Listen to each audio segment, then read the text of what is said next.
অনেক দিন পরে একটা নতুন ব্লগ নিয়ে চলে এসেছি অ্যান্ড 2 মাস কোনো ব্লগ করা হয়নি। সো ফাইনালি আফটার 2 মান্থস একটা নিউ অ্যান্ড একটা ফ্রেশ ব্লগ নিয়ে আজকে সকালটা শুরু করছি। অ্যান্ড তোমরা আমি কেউ জিজ্ঞেস করেছো পার্সোনালি যে কেন এই 2 মাস কোনো ব্লগ করা হয়নি and everything. So I am very thankful to you guys যারা একটু নোটিস করে জিজ্ঞেস করেছো। তো তোমাদেরকে থ্যাংক ইউ জানাচ্ছি শুরুতেই, বিকজ ভালো লাগে এরকম যখন কেউ জিজ্ঞেস করে এই চ্যানেলের ব্যাপারে। So that is it. And now coming to the point, 2 মাস কেন কোনো ব্লগ করিনি। সো একটা আনফর্চুনেট স্যাড ইনসিডেন্ট আমার এই ফ্যামিলিতে, মানে আমার ইনলস ফ্যামিলিতে হয়েছে। That is my father in law left all of a sudden and that has kept us in shock. এবং আমাদের ডেইলি লাইফটাই একটুখানি ডিফিকাল্ট হয়ে গেছে। বাট হ্যাঁ, কোনো কিছু তো থেমে থাকে না, উইথ টাইম আমরাও আমাদের ডেইলি লাইফ এগিয়ে নিয়ে যাচ্ছি। অ্যান্ড ডিফিকাল্ট কথাটা বললাম, যেই শকের কথাটা বললাম, সেইটা উইথ টাইম হয়তো একটু আপ অ্যান্ড ডাউন হচ্ছে। বাট হ্যাঁ, এই যে একটা ডিস্টারবেন্স হয়ে গেছে আমাদের লাইফে, সেই জিনিসটা I guess for the entire life আমাদের থেকেই যাবে অ্যান্ড সেটা নিয়ে আমাদেরকে এগোতে হবে। So that is it. এটা নিয়ে আমি আর বেশি ডিটেলসে তোমাদের সাথে কিছু বলতে কমফোর্টেবল নই। And now coming to the point, আজকের ব্লগের কথাটা। ব্লগ তো আমি শুরু করতে পারছিলাম না, দেখতেই পাচ্ছ আমি এখনও ফাম্বল করছি এতটা গ্যাপে ব্লগ করার জন্য। অ্যান্ড আমি 2 মাস ব্লগ করার কথা কিছু ভাবতে পারছিলাম না, বিকজ মেন্টালি ডিস্টার্ব ছিলাম। অ্যান্ড নাও যদি আমি একটু ভাবছিলাম মাঝখানে যে করবো, বাট কোনো কন্টেন্ট না পাচ্ছিলাম না, মাথা থেকে কিছু আসছিলই না। বিকজ এই ব্লগিংয়ের চ্যানেলটা আমি আর পবিত্র আমরা হ্যাপি নোটে খুলেছিলাম, হ্যাপিনেস শেয়ার করার জন্য, খুশি মনে করার জন্য। বাট যখন মনটাই খুশি থাকে না মনে, তখন আর কিছু করার মতো মাথায় আসে না। ফাইনালি আজকে একটু কারেজ নিয়ে ভাবলাম যে না, ব্লগটা শুরু করি, নাহলে আমি মানে কিছুভাবেই স্টার্ট করতে পারছিলাম না এই চ্যানেলটাতে, মানে এগোতে পারছিলাম না। তো ফাইনালি আজকে শুরু করে দিয়েছি। অ্যান্ড আর একটা জিনিস হচ্ছে, আজকে Jamai Sashti. So that is the main reason. আজকে আমি বাড়িতে যাব, পবিত্র আর আমি একসাথে বাড়িতে যাব অ্যান্ড সারাটা দিন ওখানেই কাটাবো। কোনো রিচুয়াল সেরকম কিছু হবে না এই বছরটাতে, বাট হ্যাঁ, একসাথে সারাটা দিন কাটানো, খাওয়া দাওয়া করা, মজা করা একটু, সেই দিনটাই ভাবলাম তোমাদের সাথে শেয়ার করি। অ্যান্ড সেই রকম প্ল্যান করি সকালে উঠে পড়েছি, ফ্রেশন আপ হয়ে গেছি, ঘর ক্লিন হয়ে গেছে, এখন পবিত্র ফ্রেশন আপ হতে গেছে। দেন ও আসলে আমরা রেডি হব, দেন বেরোবো, বাড়ি যাব। সো সারাদিন কী করি না করি তোমাদের সাথে শেয়ার করব। কতটা বড় ব্লগ হবে জানি না, ছোটোই হয়তো হবে, বাট আই এম শিওর তোমরা সবাই দেখবে শেষ অবধি। অ্যান্ড চলো আজকের দিনটা স্টার্ট করা যাক, আজকের ব্লগটা স্টার্ট করা যাক। স্কিপ না করে কিন্তু এন্ড অবধি দেখতে থাকবে।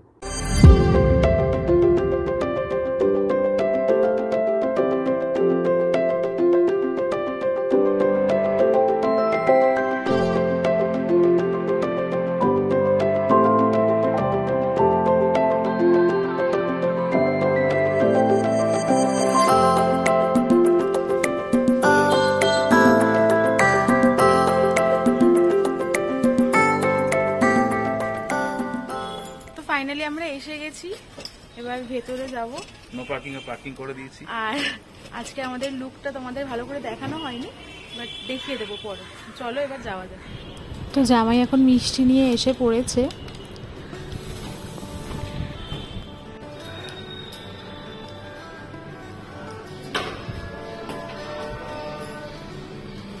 তো আমরা বাড়িতে এসে পড়েছি আর দেখতে পাচ্ছ আমার বাবা মা মোটামুটি সব কিছু সাজিয়ে রেখে দিয়েছে। আর তোমাদেরকে দেখিয়ে দিই আমার আউটফিটটা।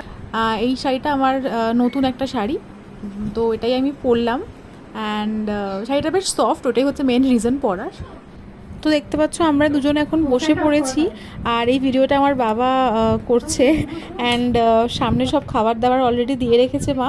অ্যান্ড এখানে এখন ও একটা কেক আনপ্যাক করছে। তার আগে তোমাদের দেখিয়ে দিই কী কী আজকের মেনু আছে। আর তোমাদের যেরকম বলেছিলাম যে এই বছর কোনো রকম নিয়ম বা রিচুয়ালস কিছু আমরা করছি না, আমার বাবা মাও করছে না। বাট হ্যাঁ, খাওয়া দাওয়া, একটু মজা, একটু আনন্দ, একসাথে সারাদিনটা কাটানো, এটাই হচ্ছে মেন। তো এখানে দেখতে পাচ্ছ নিয়ম মতো ফলটা দিয়েছে। অ্যান্ড এখানে ডালপুরি করেছে, ছোলার ডাল করেছে, একটা চিকেনের লেগ ফ্রাই করেছে। অ্যান্ড এখানে মিষ্টি আছে, এখানে পবিত্র সব খাবার, ফল, মিষ্টি, অ্যান্ড ওখানে ওর ব্রেকফাস্ট দিয়ে রেখেছে। আর এখানে জামাই আর শাশুড়ি মিলে কেকটা আনপ্যাক করতে ব্যস্ত আছে। তোমরা যারা আমাদের আগের ব্লগ দেখেছো তারা জানো যে আমার মা একজন বেকারের থেকে এরকম কেকগুলো অর্ডার দেয়, আর তার হাতের কাজ অপূর্ব, অসাধারণ। সেটা তোমরা পবিত্রর বার্থডে বা আমাদের অ্যানিভার্সারির ব্লগ দেখলে নিশ্চয়ই লক্ষ্য করেছো। অ্যান্ড মানে এই বেকারের খোঁজ মাই বের করেছিল ফেসবুক থেকে, এবং তার কাজ অসাধারণ। মা খুঁজে যেরকম বের করেছে বাবা গিয়ে সেখান থেকে কালেক্ট করে, বিকজ সে হোম ডেলিভারি দেয় না, যেহেতু ডিস্টেন্সটা একটু বেশি। তো দুজনেরই প্ল্যানিংয়ে এই কেকগুলো আমরা পাই প্রত্যেকটা ওকেশনে। অ্যান্ড জামাই ষষ্ঠীতে প্রথমবার পেলাম, পবিত্রই পেলো, কারণ দেখতে পাচ্ছ এখানে পবিত্রর নামই লেখা, পবিত্র জামাই ষষ্ঠী। বাট হ্যাঁ, এই যে আমাদের দুজনকে বাইকে বসিয়ে রেখেছে, এই কাজটা অসাধারণ করেছে। কেকের ডিজাইনের সাথে সাথে কিন্তু এদের কেকের টেস্টও খুবই ভালো করে, এবং জানি না এটা কি ফ্লেভার, যদিও কাটলে বুঝতে পারবো। আর এবার খাওয়া দাওয়া শুরু করার আগে গিফট দেওয়া নেওয়ার পর্বটা সেরে নিচ্ছি। আর আজকে পুরোটাই আমার মা কিংবা বাবা ক্যামেরা ধরে ধরে এই টাইমটাতে চালিয়ে দিয়েছে মোমেন্টগুলো ক্যাপচার করে রাখার জন্য। তো এরপরে খাবো, এবং দেখতে পাচ্ছ জামাই বলতে বলতে অলরেডি খাওয়া শুরু করে দিয়েছে। আর এত রান্না বান্না করে এখন আমার মা টায়ার্ড হয়ে বসে আছে, যদিও মার সাজ দেখে লাগছে না যে মা টায়ার্ড। তুমি কিছু বলবে? আমি খেতে ব্যস্ত, আমি কেকটা কেটেই ফেললাম। হ্যাঁ, কেটেই ফেলে, এত সুন্দর কেক কাটতে ইচ্ছা করে না, বাট ঠিক আছে। ছুরি, কেক, আমি কাটলাম কেকটাকে। তুমি বলবে না হ্যাপি জামাই ষষ্ঠী? হ্যাঁ, হ্যাপি জামাই ষষ্ঠী বলতে।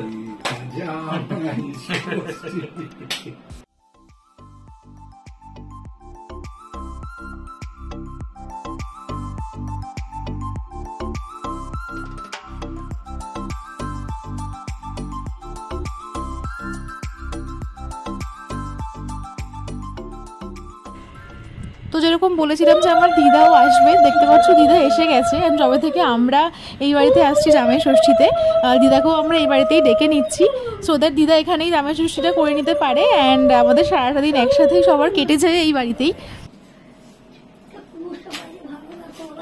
একটু দাঁড়াতে হবে, এদিকে তাকিয়ে।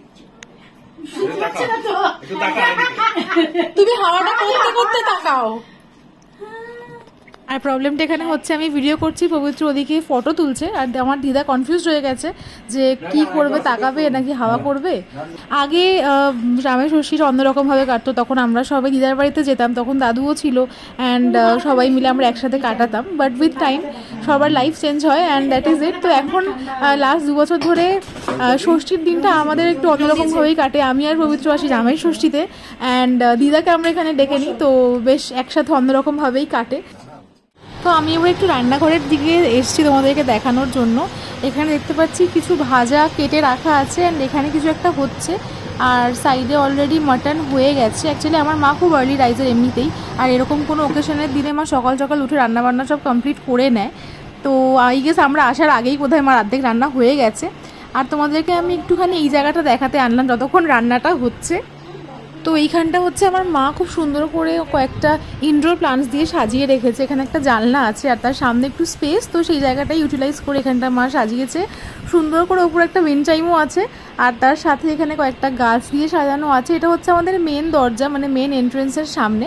তো ঢুকে এই ভিউটা বেশ ভালো লাগে দেখতে। অ্যান্ড এই গাছের সাথে সাথে আমাদের ছাদেও কয়েকটা গাছ আছে, ওগুলো ফুল গাছ, পরে কোনোদিনও দেখাবো। সেগুলো দায়িত্ব আমার বাবার, সেগুলো আমার বাবা সব কিছু দেখাশোনা করে। অ্যান্ড বকবক করতে করতে অনেকটা বেলা হয়ে গেছে, আর আমার দিদা এমনি একটু তাড়াতাড়ি খেয়ে নেয়, বাট আজকে একটু দেরি হয়ে গেছে, তো আগে দিদা খেতে বসে গেছে, দেন আমরা পরপর আস্তে আস্তে খেতে বসবো। আর এই যে দেখছো আমার মা এত কিছু রান্নাবান্না করে আয়োজন করেছে, কিন্তু আজকের দিনে আমার মা কিন্তু কিছু খেতে পারবে না, বিকজ আমার বাবার বাড়িতে একটা নিয়ম আছে যে মায়েরা, মানে আমার মা, জেঠিমা, কাকিমা, এদের নিয়ম আছে, আমার ঠাকুমাও সেই নিয়মই করে এসছে যে ষষ্ঠীর দিনে এরা কিছু খাবে না এজ ইন লাইক নিরামিষ কিছু খেতে পারে, মানে ভাত ছাড়া অন্য কিছু আর কি, কিন্তু আমিষ বা ভাত কিছু খেতে পারবে না। জানি না তোমাদের কারোর বাড়িতে নিয়ম আছে কিনা, বাট হ্যাঁ আমাদের বাড়িতে এই নিয়মটা আছে। ওই জন্য এত যে রান্নাবান্না দেখছো, আয়োজন দেখছো, আমার মা কিন্তু কিছু মানে বলতে পারো টেস্ট না করেই রান্না করেছে। তো যাই হোক, এখন এখানে সাজানো হয়ে গেছে কমপ্লিট, অ্যান্ড জামাই চলে এসছে, যার জন্য এত আয়োজন মেনলি। আর যেরকম বললাম যে এই বছরটা হয়তো আমরা কোনো রিচুয়ালস করছি না, বাট হ্যাঁ একসাথে খাওয়া দাওয়া করতে তো কোনো অসুবিধা নেই। আমরা এমনিই কোনো ছুটির দিন পেলে একসাথে খাওয়া দাওয়া করতে কত পছন্দ করি, তাহলে এরকম একটা স্পেশাল দিনকে কেনই বা বাদ দেবো। তো সেটা পবিত্রকে দেখে বুঝতে পারছো কতটা খুশি, বিকজ আমিও ফুডি, পবিত্রও ফুডি, আর আমার বাবা মাও যেরকম খেতে ভালোবাসে সেরকম খাওয়াতেও ভালোবাসে। আর আমার মার তো মানে রান্নাটা হচ্ছে একটা প্যাশন বলতে পারো। আমার মা নতুন নতুন ডিশ ট্রাই করে যায় রান্না করে, আর আমার বাবা সেটাকে ফুল এনকারেজ করে যায়। তো চলো এখন জামাই খেতে বসে পড়েছে। কোনটা কি একটু বললে সুবিধা হয়? সাদা ভাত, লাল শাক ভাজা, আলু ভাজা, পটল ভাজা, বেগুন ভাজা, কাঁকরোল ভাজা, ঠিক আছে, মশলা মুগ ডাল, চিংড়ি মাছের মালাইকারি, চিতল মাছের মুইঠা, চিকেন কোপ্তা কারি, মাটন, আমের চাটনি, স্যালাড, মিষ্টি, কোল্ড ড্রিঙ্কস সব খেতে হবে কিন্তু। সকালে অত খেতে না করেছিলাম, সব খেয়ে নেবো আস্তে আস্তে। তোমাকে ভাত কিন্তু একদম ছোট্ট বাটির এক বাটি দিয়েছি। একদম ঠিক আছে। খাওয়া দাওয়া এখনো চলছে? এখনো খাওয়া দাওয়া চলছে, শেষ করতে পারিনি, চেষ্টা করছি, দেখা যাক কতক্ষণ। আর কোনটা সব থেকে ভালো লাগে বলা মুশকিল, এত পথ তো। তাও? খুবই ভালো। তাও এটা সব খায়নি এখনো, এটা সব ধরেনি, আমি কিছু ধরেনি এখনো। না, এত রান্না থালা ভাজা পড়ে আছে। ও এখনো ভাজা পড়ে আছে। তাও এতক্ষণ অব্দি কোনটা ভালো লাগলো তোমার? মাটন ভালো হয়েছে, চিকেন ভালো যে কোনো হয়েছে। একটা বলতে বললে? বলা মুশকিল। তাও চিকেনটা ভালো খেলাম, মাটনটা ভালো খেলাম। চিকেন কিন্তু চিকেন না, চিকেন মালাই কোপ্তাকারি ওটা। হ্যাঁ। কোপ্তার তরকারিটা ভালো হয়েছে। তুমি কেমন খাচ্ছ? এটা সব খায়নি, তুমি কেমন জিজ্ঞেস খাচ্ছ? করছে। এই ব্যাপারটা হচ্ছে যে দাঁড়ি আছে না বাবা, তবে এখন চাটনি চলছে। মাংসটা দিয়ে খেয়ে আর কোনো দিন দরকার নেই। মানে মাংস মানে মাটন বলছো কি চিকেন? মাটন। মাটনটা খেয়ে আর কোনো দিন দরকার নেই। কোথা থেকে যেন ভাতগুলো সব তুলে আনলো। এখন ওই স্যালাডের ইটা কি বলে ওটাকে, টমেটোটা আছে, ওই টমেটোটা খেয়ে নিলাম। তোমার একটা মিষ্টি দে, তোমাকে বলছি মিষ্টি দে একটা। আমার হয়ে গেছে খাওয়া। তো লাঞ্চ করে তখন আর কেকটা ট্রাই আউট করা হয়নি, কেটেছিল তো ঠিকই, বাট হ্যাঁ তোমাদের সাথে ফ্লেভারটাও শেয়ার করা হয়নি। এটা হচ্ছে গোলাপ জামুন ফ্লেভারের একটা কেক, অ্যান্ড খেতে অসাধারণ। আর এই পুতুলগুলো দেখছি ওগুলো কিন্তু সবই এডিবল, তো বেশ ভালো ছিল। আর আজকের ব্লগটা আমি এখানে এন্ড করছি। লাস্টে একটা ক্লিপিংস অ্যাড করে দিলাম তোমাদের সাথে শেয়ার করার জন্য। জানিও কীরকম লাগলো তোমাদের এই পুরো ব্লগটা, এবং খুব শিগগিরই নেক্সট ব্লগে দেখা হবে। তো চলো আজকের মতো বাই, গুড নাইট, তোমরা সবাই খুব ভালো থেকো।